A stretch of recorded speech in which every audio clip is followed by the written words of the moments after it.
We're having a lot of fun today, I must admit, but also there is a serious tone. I have found out a lot, and I mean this with great respect. There are so many people in our community that are suffering from various illnesses, diseases as such. Dementia is one particular one. And early onset dementia is something that is not discussed at great length. It's something that I would like to bring to your attention a little bit. The Dementia Foundation here in Western Australia is a specialised not-for-profit NDIS provider, exclusively helping out, supporting and advocating for individuals under the age of 65. Now, when you think dementia, you think older people. You do. It's just the way that it is, unfortunately. But there's a lot of people in our community who are doing it very tough. Brett Parker and Holly Meijer are in the studio and have come in to join us, putting on the headphones and saying g'day. I know a little bit about dementia, early onset. Brett, what can you tell me that I don't know? Hi, Todd. Thank you for having us in today. It's a privilege to be here.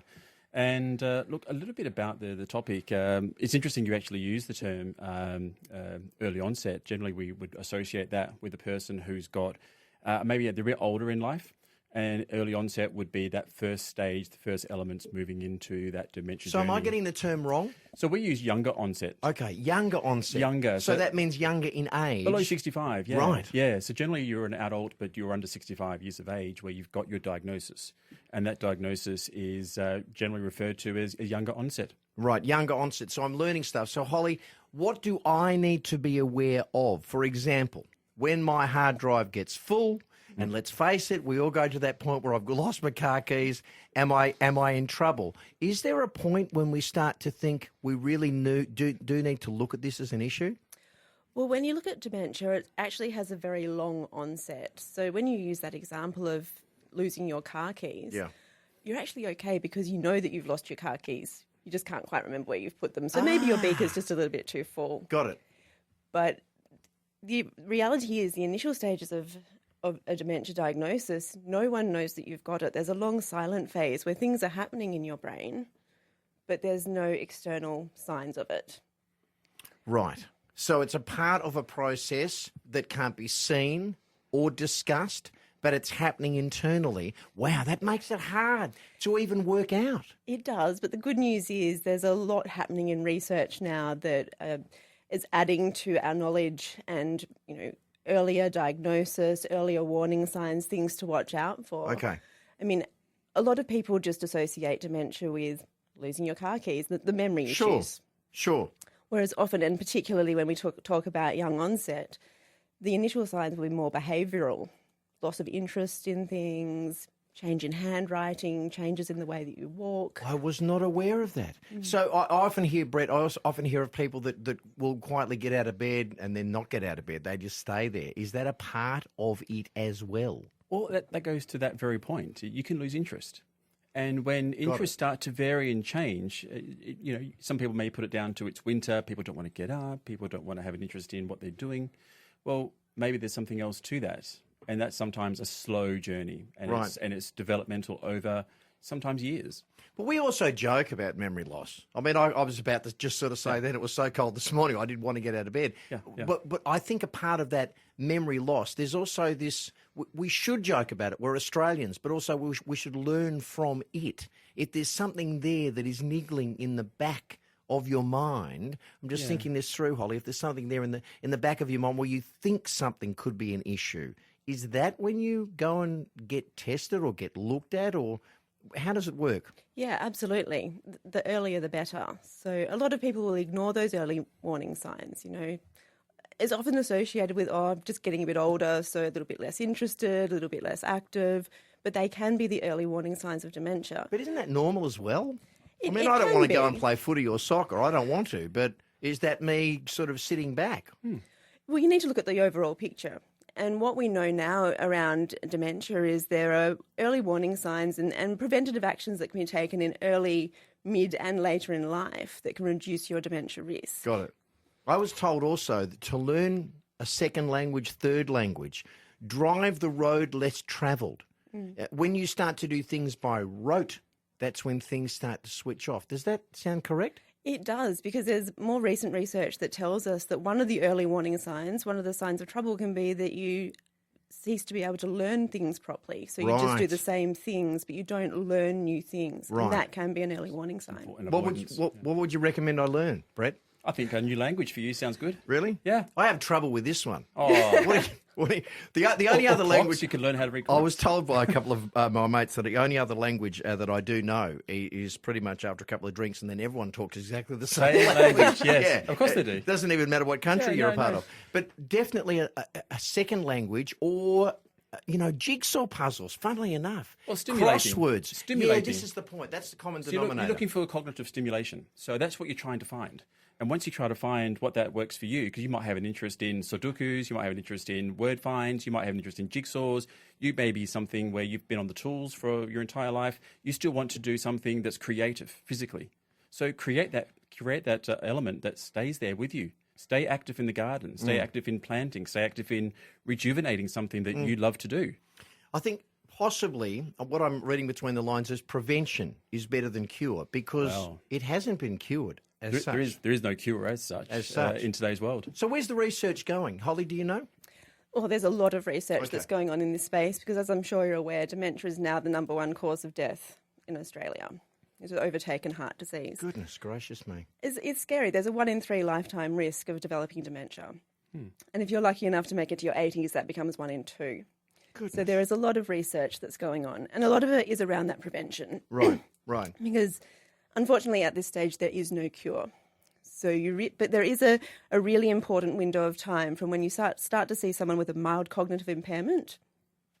You can really use that period of time to put in the preventative strategies, which are never too early to start, by the way. You can start that well before there are any signs of dementia. I think I'm starting it in the next 10 minutes as I'm listening to you guys, because there is that window where you can slow things down. Yeah. You can allegedly. slow things down. There's also some new drugs coming out in terms of the research and onto the market that are slowing things down and hopefully getting to a point where it can halt cognitive impairment or Alzheimer's disease before it actually becomes dementia. Right. And again, I'm so glad you mentioned that because there's a point of difference between Alzheimer's and dementia. Where is the line? Well, dementia is the overall disease.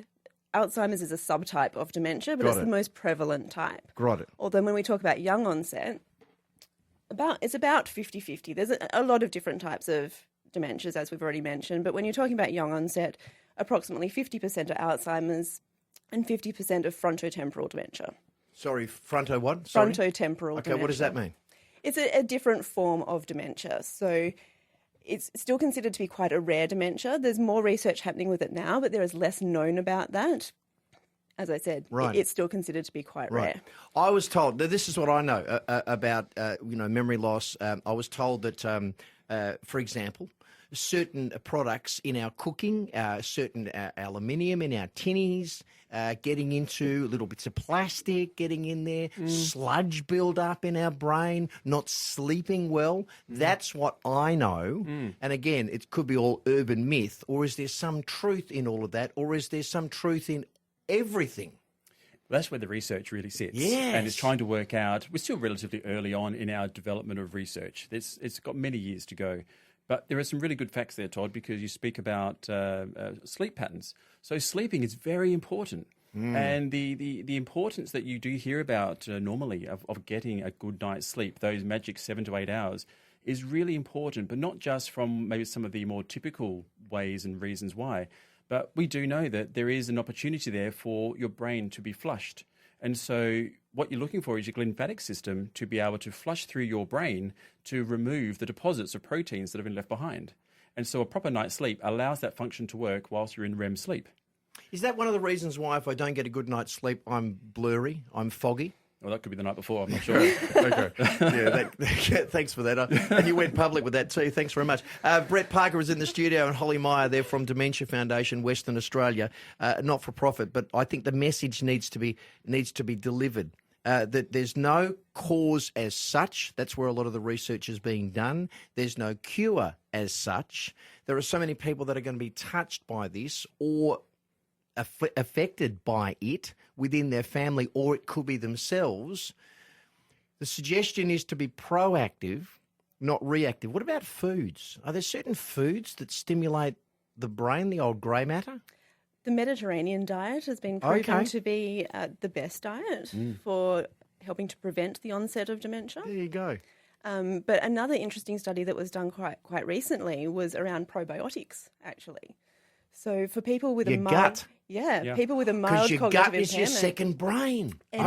Tell me more. So there was a study done, people with mild cognitive impairment, control group versus the group taking the probiotic, and there was a marked increase in cognitive ability in those taking the probiotics. Wow. Okay. So, but you're not saying everyone should go out and get the tablet and just take the probiotics because it won't work for everyone. Is that right? Well, that was specifically for people who had already developed the mild cognitive impairment. Right. With regards to, dementia here in Western Australia, the Dementia Foundation, how can we help? I mean, as a group, we can donate where we possibly can. There's another great cause that we need to support. But also as individuals, what can we do? I guess it's just monitor what we do. Think about what we're thinking about, maybe. Start the conversation. So we've been very good as a community group over the last decade or 2 decades, thinking of some of these other topics that maybe we haven't really been speaking of publicly, things like mental health. And now we've done really well as a community to move into that space, to have open conversations. It's something that we encourage everyone to talk about. Well, dementia is another one. And what we find is there is a stigma attached to a dementia diagnosis. And that stigma often relates to a person who might be older. And therefore, people would go, typically you would hear, I thought this was someone who would be in their 70s and 80s who might be determined to have that. But actually, it's not the case. And the steps you can take earlier on are really important. So if we start the conversation, look at the whole person, look at all the steps we take. It doesn't just make one bit of difference for a food or one piece of evidence that says go down this pathway. It's now looking at all the evidence that creates a healthy lifestyle. And that healthy lifestyle for us is what we need to help to get awareness out there in the community. And that's what we're doing. Right. And we want to take it from Perth because we're quite centred in Perth Metropolitan. We're trying the best way we possibly can to get to the regions. So we know that we're getting phone calls, we're getting engagement from Geraldton. So what happens in the regions? If someone's going through that process in the regions, do they come to Perth? Sometimes that's where we get involved. So we have had people who have had to transfer from regional towns, and that's where you hear stories about where towns and regional centres don't have the resources or the skill sets that are available to help support their community members. Wow. Therefore, the towns start reducing in numbers because people have to leave, go to specialist supports in the cities. I guess the only other plus is that we've also got the .com to go to. So, for example, if anyone has any Q&A, be it in the regions or in the metropolitan area, where would you suggest they go? Where's the .com? Where's your .com? Well, the biggest one around Australia is Dementia Australia. Yeah.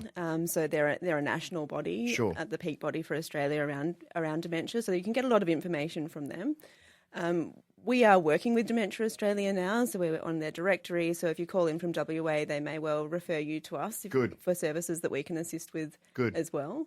We are also building up our knowledge and the repository of information that we can hand out to the general public and people with dementia or their loved ones as well, because there is so much information that we can share, but it is so difficult to do. And I guess at the beginning of the journey, you're not familiar where to find it. No, so I guess this is a part of the port of call. At least now we've discussed it on 6PR. And I appreciate the fact that you've come in to give me a little bit more light. I'm going through a process at the moment where dementia is a part of family life. Right. So from that point of view, I'm very connected to it. But I also think that it comes as a bit of a shock because initially when you hear it, you go, oh no. And yet in hindsight, when you think, oh, hang on, it's actually going to be okay because there are processes in place. And I think that's what the message is, yeah? There are people here to help and they're here to support. And that's the idea, is that you're not on your own. Families do sometimes think that they do not have access to support and help and someone to come and talk to. And that's one of the things that we offer is an open door. We have an advocacy service where people can walk in the door. There's no obligation for anything. It's literally you walk in the door and we're there to listen. Brilliant. And so some families will be able to do that. Yeah. Some families can't. But those who wish to do so, the door is always open. We're in Northbridge. And you can come through, take a seat and have a chat to us. And you can stay there for an hour, 2 hours, 3 hours, whatever you need. Whereabouts in Northbridge? We're on Francis Street in Northbridge. Brilliant. So that's we've got 2 floors there based in the centre of Northbridge. Sometimes you can catch the train. Sometimes you can park across the road. Whatever you need to do. Good man.